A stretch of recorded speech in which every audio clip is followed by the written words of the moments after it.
नमो तस् भगवतो अरहतो सम्मा संबुद्धस्स। साधु साधु साधु। श्रद्धावंत पुण्यवंत उपासक और उपासिकाओं, हम तथागत अरहत सम्यक संबुद्ध के द्वारा उपदेश निर्वाण गामी श्री सद्धर्म श्रवण कर रहे हैं। क्रमशः त्रिपिटक ग्रंथ में जो अंगुत्तर निकाय है, अंगुत्तर निकाय का दूसरा निपात और दूसरे निपात का अंतिम भाग है पेयाल वर्ग, तो वो हम देख रहे हैं। तो पिछले देशनाओं में हम लोगों ने विनय पेयाल देखा था, विनय पेयाल का कुछ पाठ देखा था और उसमें हमने देखा था कि विनय कितनी बड़ी भूमिका निभाता है, विनय कितना अत्यावश्यक है। सद्धर्म की स्थिति के लिए विनय बहुत ज़रूरी है। अभी उसी विनय को लेकर और भी कुछ बातें हैं, लेकिन अभी आज जो मैं बताने वाला हूँ उसके और भी मतलब एक दो भागों में हम देखेंगे। लेकिन इस विनय को बताने से पहले मैं थोड़ी सी जानकारी, अतिरिक्त जानकारी, इसके अलावा जो बताई गई जानकारी है वो थोड़ी बताना चाहूँगा, क्योंकि उस तरह की जानकारी आजकल वो कई हिंदी में अवेलेबल नहीं है और लोगों को इसका परिचय नहीं है। ये संदर्भ आता है विनय पिटक में, पाराजिक ग्रंथ में, और उसके निदान कथा में ये संदर्भ आता है। भगवान बुद्ध ने ऐसा कहा था, भगवान बुद्ध को प्रश्न पूछा था कि क्या कारण होने से भगवान के परिनिर्वाण के बाद भी बुद्ध शासन लंबे समय तक रहता है। तो भगवान बुद्ध इसका उत्तर देते हुए कहते हैं कि भगवान विपस्सी सम्यक संबुद्ध, वेश्यभू सम्यक संबुद्ध और कोनागमन सम्यक संबुद्ध ने तीन सम्यक संबुद्ध है, विपस्सी, सिखी और वेश्यभू। इन तीन सम्यक संबुद्ध के शासन काल में भगवान के परिनिर्वाण के बाद ज़्यादा लंबे समय तक बुद्ध शासन नहीं बना रहा। उनके परिनिर्वाण के बाद में थोड़े समय में एक पीढ़ी समाप्त होने के बाद ही बुद्ध शासन भी समाप्त हुआ। लेकिन ककुसंद, कोनागमन और काश्यप सम्यक संबुद्ध के काल में उनके परिनिर्वाण के बाद भी बहुत लंबे समय तक ये बुद्ध शासन रहा। लोगों का कल्याण करता रहा। लोग भिक्खु भिक्खुनियाँ, उपासक उपासिकाएँ, श्रोतापन्न, सकदागामी, अनागामी, अरहंत बनते गए। तो इस तरह से बहुत लंबे समय तक ये बुद्ध शासन बना रहा। तो वहाँ पर पूछा जाता है कि क्या वजह होती है, तो वहाँ भगवान बताते हैं कि जो 9 अंग युक्त भगवान की जो शिक्षा है वो पहले 3 सम्यक संबुद्ध ने विस्तार से नहीं बताई थी और बाद में वाले सम्यक संबुद्ध ने विस्तार से बताया था। जैसे सुत्त, गेय, व्याकरण, गाथा, उदान, इति, उत्तक, जातक, अद्भुत, धम्म और वेदल्य, इन भगवान की शिक्षाओं को, तो इनमें भगवान का धर्म और विनय समाया हुआ है।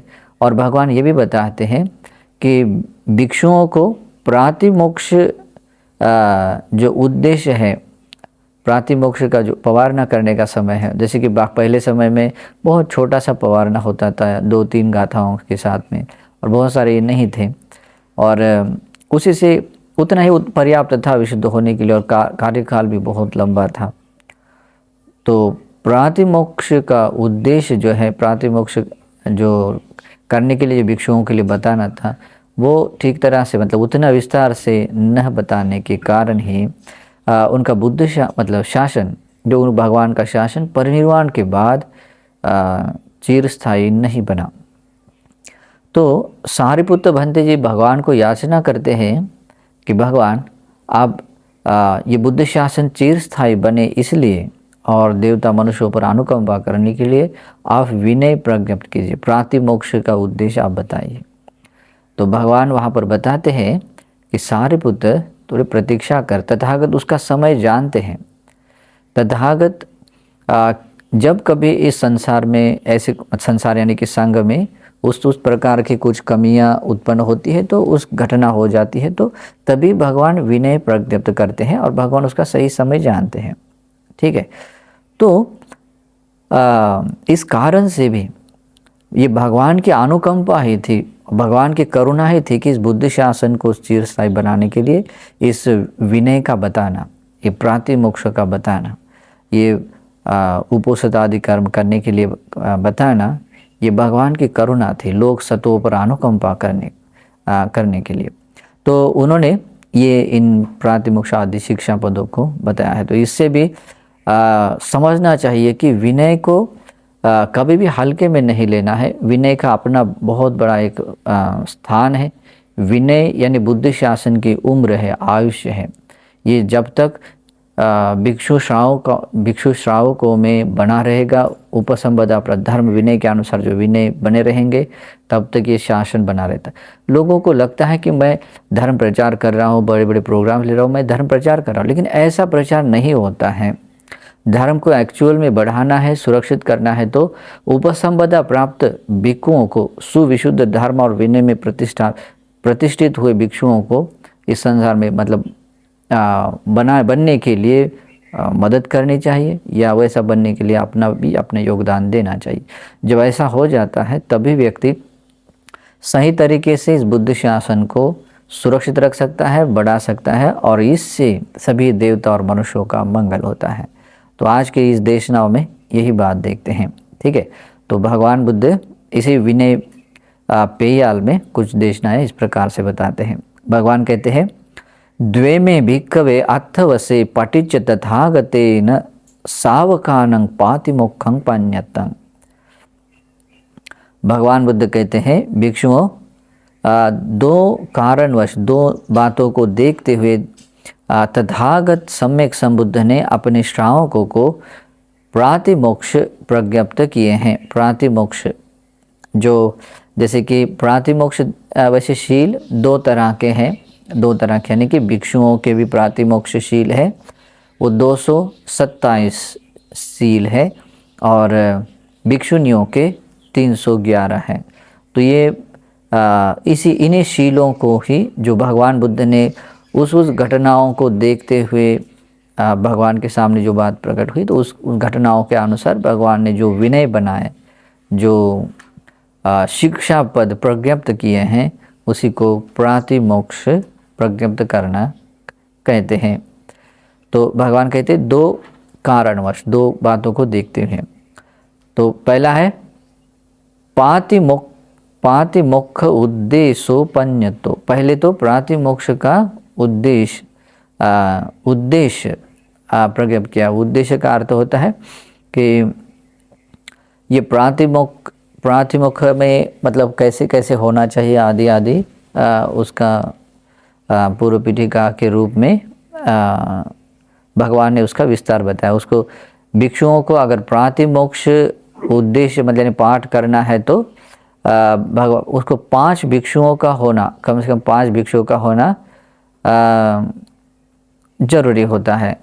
और भिक्षुनियों को ये कहते हैं तो ये अट्टकथा के बेसिस पर है। चत्तारोति नवपातिमोक्ष उद्देश्योपन्यता, मतलब 4 का होना जरूरी होता है, तभी इस तरीके से प्रातिमोक्ष उद्देश्य बोल सकते हैं। यानी कि पूरे प्रातिमोक्ष को ये करते हुए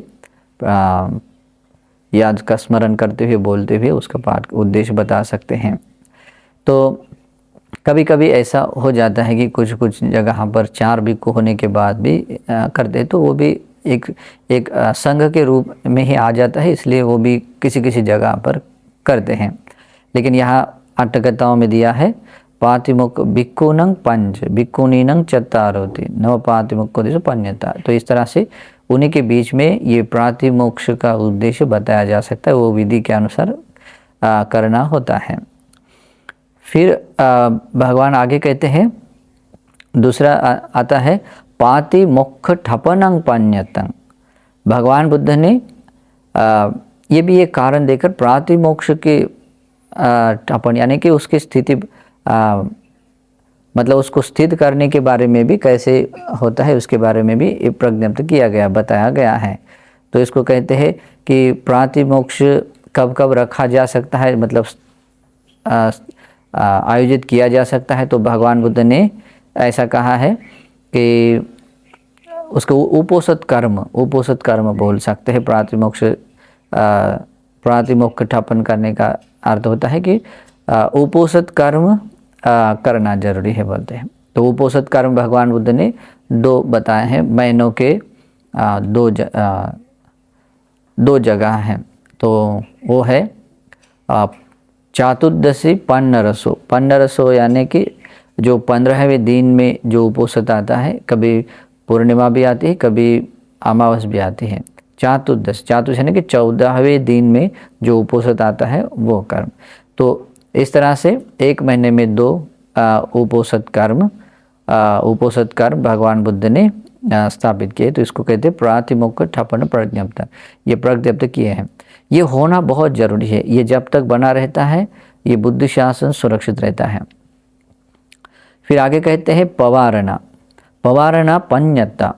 भगवान बुद्ध ने पवारणा करने के लिए बताया गया है। पवारणा भी जैसे कि वही है, उन्हीं उपोषित जो दिन होता है, उपोषित कर्म करने का दिन, जिस दिन में प्रातिमोक्ष का जो उपोषित कर्म किया जाता है, चातुर्दशी, पंद्रह पूर्णिमा, अमावस है, तो उन दिनों में ही पवारणा की जाती। तो पवारणा तो 1 महीने में 2 बार पवारणा यानी कि अपनी विशुद्धियों का ये करना होता है। तो पवारणा करते समय ऐसा होता है कि अपने समग्र इस प्रातिमोक्ष शिक्षा पदों में से कोई भी जो देशनागामी आपत्तियाँ हुई हैं, यानी कि कोई ऐसी आपत्ति, ऐसा कोई दोष जो संघ में प्रकट करने से जिसको शुद्ध किया जा सकता है, और या जैसे संघादिशेष आदि है तो उसको भी एक अलग तरीके का एक विनय कर्म होता है। तो ये होती है देशनागामी आपत्तियाँ। तो इनको विशुद्ध करने का जो तरीका अपनाया जाता है, तो वो वैसे तो ये जो संघादिशेष को लेकर आता है तो वो तो अलग अलग स्टेप इसमें भी कर सकते हैं, लेकिन जो जितने भी देशनागामी आपत्तियाँ हैं इन 2 दिनों में उसका पवारणा करनी होती है, जैसे कि आपत्ति देशना करते हुए आदि आदि। तो इससे ये प्रमाण हो जाता है भिक्षुओं के शीलों में, इस अखंड शीलों में कहीं कोई दाग नहीं रहता है, एक छोटा सा दाग भी नहीं रहता है, और इस तरह से दाग विरहित भिक्षु रहता है, सुविशुद्ध शील संपन्न। तो ऐसे संघ का होना देवता मनुष्यों के हित सुख के लिए होता है। लेकिन अगर कोई भिक्षु प्रातिमोक्ष इस प्रकार के उपोषित कर्म में आता है और वो अगर अपने मतलब सही तरीके से उसकी देशना नहीं कर, आपत्ति देशना नहीं कर पाता है, तो तब भी वो संघ विशुद्ध नहीं बनता है। संघ विशुद्ध बनता है और परिपूर्ण संघ जब उस तरीके से अपने विनयों को विशुद्ध बना देता है। तो ये पवारणा पन्यता, भगवान ने ये पवारणा भी करने के लिए प्रज्ञप्त किया गया है। तो पवारणा ठपनंग पन्यतं, भगवान ने और एक बात तथागत भगवान के श्रावक संघ को बताई गई है, पवारणा ठपनंग पन्यतं। पवारणा का जो ये है, क्या बोलते हैं, किस समय में क्या करना चाहिए करके, उसके बारे में भी कब कब कैसे कैसे करने चाहिए। पवारणा अपनी विशुद्धि का जो प्रमाण देते हुए जो देशना की जाती है, तो वो कब कैसे करना है उसके बारे में भगवान ने बताया है ऑलरेडी। उसको जैसे कहते हैं अट्टकथाओं में कहते हैं सापत्तिकस्य भिक्खुनो पवारणा उत्तिया वर्तमानाय पवारण ठपनं पन्यतं। तो इस तरह से जो आपत्ति सहित कोई भिक्खु होता है, कोई अन्य ये रहता है, तो जब जब दोष आपत्ति दोष होता है तब तब वो व्यक्ति उस तरीके से वो आपत्ति देशना करता हुआ उसको विशुद्ध कर लेता है। लेकिन कभी कभी वो ऐसा एकांत में रहने के बाद कभी कभी समय नहीं मिल पाता है, ये नहीं होता। लेकिन कहीं पर भी क्यों न हो, जब कभी उपोषित कर्म करने का समय आता है तो वो सारे बिल्कुल एक पर्टिकुलर एक उपोषित एक सीमा होती है उपोषित कर्म करने की, विनय कर्म करने की। तो उस सीमा में वो आ जाते हैं। सीमा संघ नियुक्त मतलब क्या करते हैं, सम्मत करते हैं कि ये अपने सीमा, और वहाँ पर भी लोग आते हैं और वहाँ पर वो व्यक्ति क्या कहता है, आपत्ति सहित जो वाला व्यक्ति होता है तो उसकी वो देशना करता है कि जो भी अपने काया वाचा मन से भगवान बुद्ध ने प्रज्ञप्त किए प्रातिमोक्ष शिक्षा पदों में से ये आपत्ति दोष मेरे से हुआ है। और उसका भी ये होता है कि किस लेवल में है, मतलब वो परिपूर्ण हुआ है या छोटा दुक्कट का दोष है या और भी किसी तरह का, मतलब बड़ी आपत्तियों के रूप में है या छोटी आपत्तियों के रूप में है, तो या पूर्ण आपत्ति के रूप में है। तो इस तरह से पूरा देखता हुआ प्रकट करता हुआ वो अपने आप को उसमें संवर कर लेता है। तो ये भिक्षु विनयों में बहुत ही इम्पोर्टेंट पार्ट है। आजकल लोगों को मैं थोड़ा अभी आगे का जो पार्ट है वो मैं दूसरे देशनाओं में बताऊंगा, लेकिन इसके बारे में थोड़ा सा बताऊंगा ताकि ये बहुत इम्पोर्टेंट पार्ट है। अभी ऐसा नहीं होता है, कभी कभी किसी को कमी लग जाती है, लेकिन कैसा होता है कि अगर संघ का सदस्य बनना है या संघ के सदस्य रूप में अगर जीवन जीना होता है तो उस व्यक्ति ने इस प्रकार के अपने प्रातिमोक्ष शीलों को विशुद्ध बनाना बहुत ज़रूरी है। और दूसरा भी है कि अगर हमसे कोई जो देशनागामी आपत्तियाँ होती जिससे हम संघ के सामने अलग है, जैसे किसी सुविशुद्ध भिक्षु के सामने प्रकट करते हुए उसकी पवारना करते हैं, आपत्ति देशना बोलते हैं उसको, तो उसके द्वारा जो विशुद्ध किए जाते तो वो सामने वाला भी विशुद्ध होना चाहिए। कभी कभी क्या होता है, सामने वाला वो प्रकट नहीं करता है, वो गुप्त रखता है, उधर करता है, तो वैसा वो शुद्ध नहीं होता है। तो शुद्ध होने के लिए, किसी भी देशनागामी आपत्तियों से शुद्ध होने के लिए सामने वाला भिक्षु भी उस प्रकार के आपत्तियों से शुद्ध होना चाहिए। लेकिन समझो कि बाकी आपत्तियाँ उनसे नहीं हुए, लेकिन सामने वाले भिक्षु ने जो आपत्तियाँ की हैं वो आपत्तियाँ अगर उसने नहीं की तो उसका सभाग आपत्ति समान आपत्ति न होने से वो एक दूसरे को आपत्ति देशना करते एक दूसरे को विशुद्ध बना सकते हैं। लेकिन उसमें कहीं कोई भी एक समान आपत्ति होती है, यानी कि सामने वाले भिक्षु ने भी और जिसके सामने वो आपत्ति देशना कर रहा है वो भी अगर समान दोष वाले होते हैं तो वे विशुद्ध नहीं बनते हैं। वे विशुद्ध न बनने के कारण उनको फिर वैसा करना पड़ता है कि उन दोनों को भी अलग अलग भिक्षुओं के पास में या जिसने वो आपत्ति दोष नहीं किया उनके सामने जाकर वो आपत्ति देश न पवारना करनी होती है। ओके, तो इस तरीके से भिक्षु अपने इन शीलों को विशुद्ध बना सकता है। और इसमें आगे भी आता है कि जैसे कि संघादिशेष को लेकर भी, संघादिशेष बाकी देश जो शिक्षा पद है प्रातिमोक्ष शील है तो उनको इस तरह से आपत्ति देशना से शुद्ध किया जा सकता है। लेकिन संघादिशेष से उनकी विधि अलग होती है, उनको उसके लिए विशुद्ध बनने के लिए उसको अलग पहले तो कितने दिनों में प्रकट करना होता है उसको भी देखा जाता है। फिर उसको प्रकट ये करने के लिए कम से कम 5 भिक्षु लोग उसको जो भी उस विनय का विशुद्धिकरण करने के लिए सबसे पहले विधि लेने के लिए पहले 5 भिक्षु का होना जरूरी होता है। और विधि के अनुसार जो भी उनको दिया जाता है दंड के रूप में तो वो पर्टिकुलर दिन उसके तय होते हैं। और उतने दिन होने के बाद ये प्रमाण किया जाता है कि हाँ अब मैं उस क्या बोलते दंड कर्म जो भी दिया गया संघ ने वो मैंने पूरा कर लिया है और मैं अभी विशुद्ध हूँ। उसको विशुद्ध होने के लिए जो प्रमाण दिया था वो मैंने पूरा कर्तव्य दिया था पूरा कर लिया। लेकिन ये बात बताने के लिए और सम्मति होने के लिए 20 सुविशुद्ध भिक्षुओं की उपस्थिति होना जरूरी है। एक भी अगर कम होता है तो वो भिक्षु विशुद्ध नहीं बनता है। तो 20 भिक्षुओं का और वो भी सुविशुद्ध शीलों से संपन्न भिक्षुओं का होना बहुत ज़रूरी है। तो इसलिए भी भारत में अभी ऐसा दिखाई नहीं देता है। लेकिन ये जब तक ऐसा नहीं होता है, ये भिक्षु संघ अगर विनयों में परिशुद्ध नहीं है तो ये बुद्ध शासन के हानि के लिए कारण बन रहा है, क्योंकि उनकी उम्र कम हो रही है। समझो अगर ऐसा भिक्षु संघ अगर किसी भी मात्रा में रहता है और इस तरह की जो भगवान ने जो प्रातिमोक्ष शीलों को लेकर और जो उपोषद कर्म प्रातिमोक्ष उद्देश्य आदि जो पवारना है आपदेशना आदि सभी चीज़ों को करने के लिए जो एक एक चीज़ बताई हैं प्रज्ञप्त किए हैं उन सभी को ये सभी चीज़ें होनी ज़रूरी हैं। और जब ऐसा हो जाता है तभी एक अस्तित्व आ जाता है सुविशुद्ध संघ का। और तभी अस्तित्व आता है संसार में धर्म का, भगवान के धर्म का। तो लोगों को, उपासक लोगों को भी थोड़ा सा ये देखना चाहिए कि अगर ऐसा भिक्षु संघ बनाना है तो ऐसी सुविधा बनानी है जिससे कि भिक्षु लोग ऐसे बने, है ना। जैसे सम्राट अशोक ने इतना अच्छा काम किया था। और दूसरा भी ऐसा है कि जैसे कि जब सम्राट अशोक ने जब 9 देशों में बुद्ध शासन को स्थापित किया था तो हर जगह पर भिक्षु प्रातिमोक्ष का पाठ किया गया, ये पारायण किया गया था।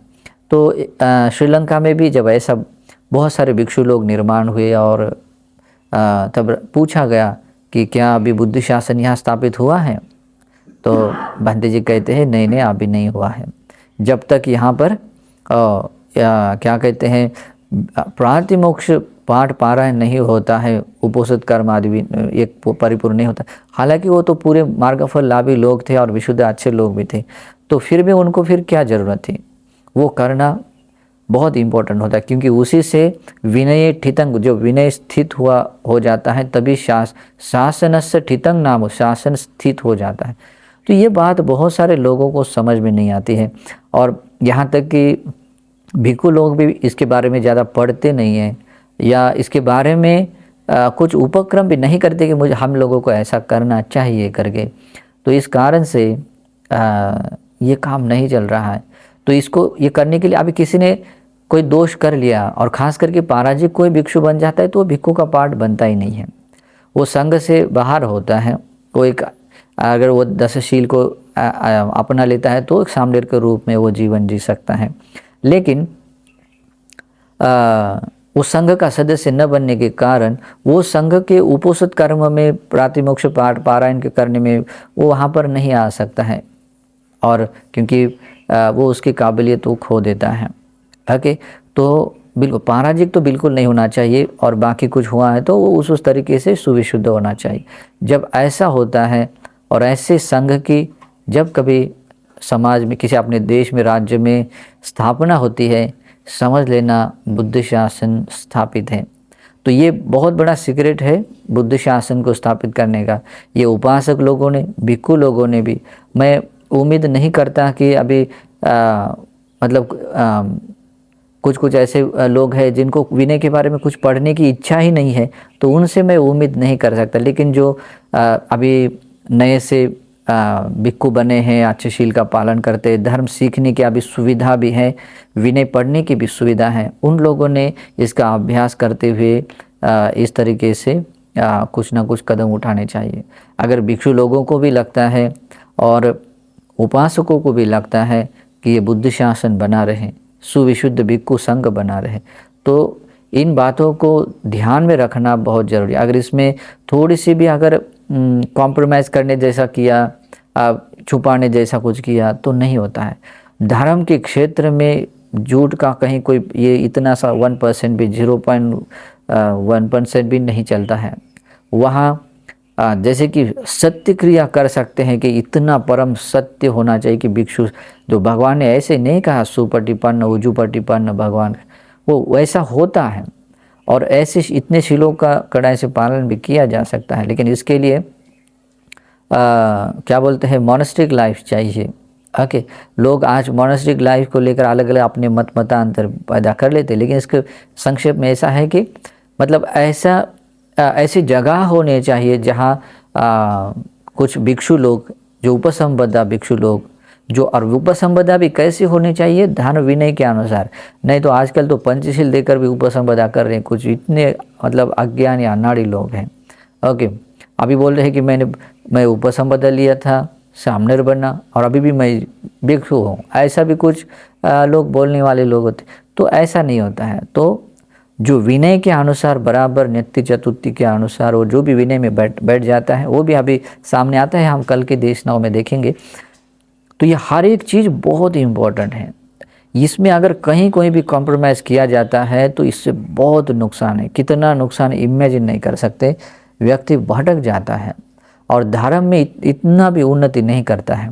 और संघ के बिना, देखिए अब इससे भी आपको पता चल सकता है कि संघ के बिना भिक्षु प्रातिमोक्ष शीलों का विशुद्ध रूप से पालन करना संभव नहीं है।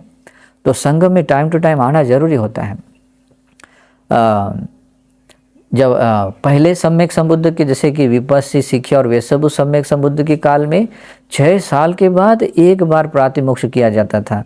वो बाद में हम डिटेल्स में देखेंगे और इसके बारे में थोड़ी जानकारी दीघ निकाय के महाप्रदान सूत्र में आता है।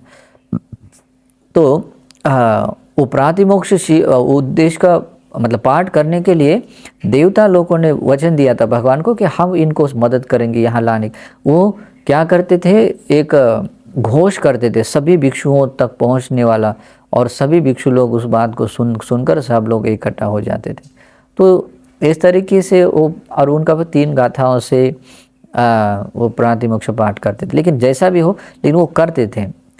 लेकिन अभी ऐसा नहीं है, अभी हमें कोई ऐसा मैसेज देने वाला भी ऐसा कोई ये नहीं है। तो अभी भगवान बुद्ध ने जो विनय के अनुसार जो बताया गया है उस भिक्षुओं ने ऐसा ये करना चाहिए। ओके, तो अगर पुराने लोगों ने न भी किया है तो कम से कम नए लोगों ने जिसको, क्योंकि पुराने लोग इसलिए मैं नहीं बोल रहा हूँ क्योंकि नहीं कहने का अर्थ है कि क्योंकि वो विनय पढ़ने में, इसमें करने में अभी वो उतना इंद्रिया काम नहीं करती। बुढ़ापे में इंद्रिया दुर्बल हो जाती है, पढ़ना वो समझना दिमाग को काम नहीं होता है। तो अभी बहुत बूढ़े बुजुर्ग लोग हैं, अभी उनसे नहीं होता है। तो कम से कम जो जिनके पास क्षमता है उन लोगों ने इस प्रकार से विनय का महत्व समझना चाहिए, विनय सीखने चाहिए। ये मुझे अभी शमत विपස්සना मुझे पता है और मैं कर सकता हूँ, और मुझे भी अब मुक्ति का मार्ग मिला है, मैं कर सकता हूँ, ऐसा करके वो नहीं चल सकता। बिना विनय से वो धर्म में आगे बढ़ेगा ही नहीं। बिना प्रातिमोक्ष को विशुद्ध बनाए, अपने शीलों को विशुद्ध बनाए, वो आगे नहीं बढ़ सकता है। तो ऐसा बनना बहुत ज़रूरी है। इसलिए भी आज जो मैंने जो बातें कही हैं, थोड़ा सा एक्स्ट्रा वाली बातें बताई, और इसमें जो बातें थोड़ी सी बताई हैं विनय पेयाल में आई हुई बातें। तो फिर सोचिए ये पूरा विनय पिटक जो सीखते हैं तो कितना सुंदर होता है ना। एक बहुत ही सुंदर एक बात है कि ऐसा बोलना अच्छा नहीं होता है, लेकिन जैसे कि हमारे मनुष्य के भिक्षुओं को करीब 300 से भी ऊपर ज़्यादा भिक्षुओं को पूरा प्रातिमोक्ष विनय पूरा मुखोद्गत है, बहुत ही सुंदर है। और ये मुझे लगता है थाईलैंड, बर्मा आदि में भी ये परंपरा है। और बस हमारे यहाँ वो परंपरा नहीं है, क्योंकि सबसे बड़ी बात है कि अध्ययन करने की सुविधा नहीं है और सिखाने वाला भी नहीं है, और उस तरह के जो शीलों को संभालने का जो सुविधा चाहिए वो भी नहीं है। एक भिक्षु कहीं एक जगह 2 जगह रहते, बेचारे उस बहुत स्ट्रगल करते हुए रहते हैं, और इससे विनय इधर उधर होते रहते। विनय छोटा भी क्यों न हो, उस विनय को छोटा नहीं समझना होता है। उस विनय को बस विनय को क्या कहते हैं, भगवान की आज्ञा है। इसीलिए उस विनय को आना देशना कहते हैं, यानी कि भगवान ने बताई हुई आज्ञा है। और भगवान ने आज्ञा दी है कि आप लोग ऐसा करो, और हम अगर बोलेंगे नहीं इसमें क्या होता है, चलो कोई बात नहीं, ऐसा नहीं। भगवान की आज्ञा है, वो चाहे छोटी हो चाहे बड़ी हो, बस वो भगवान की आज्ञा समझकर उसको पालन करना चाहिए। तो इस तरीके से जब भिक्षु लोग बहुत गौरव के साथ में भगवान की आज्ञा का पालन करते हैं, तब जाकर ये बुद्ध शासन सुरक्षित और सुंदर बनता है। तो ये इंट्रोडक्शन के रूप में ये जो मैंने पहला परिचय जो मैंने 3-4 जो प्रज्ञप्ति जो करने के उद्देश्य बताए हैं, किस कारण से भगवान ने ये प्रज्ञप्ति किए हुए प्रातिमोक्ष प्रज्ञप्ति किए हैं, इसके बारे में बताया। बाकी के जो विनय को लेकर जो विधियाँ बताई हैं वो हम कल देखते हैं। जैसे तज्जनीय कर्म प्रज्ञप्त क्यों कैसे होते हैं, नियस कर्म प्रज्ञप्त उसका अर्थ क्या होता है और वो कैसे किए जाते हैं, इसके बारे में थोड़ा सीखेंगे। तो ये बहुत ही थोड़ा सा गंभीर है, तो इसलिए मैंने आरंभिक रूप, ये बहुत ही महत्वपूर्ण भी है, इसलिए मैंने थोड़ा अतिरिक्त देशनाओं को भी इंक्लूड करते हुए इसमें कुछ बताया है।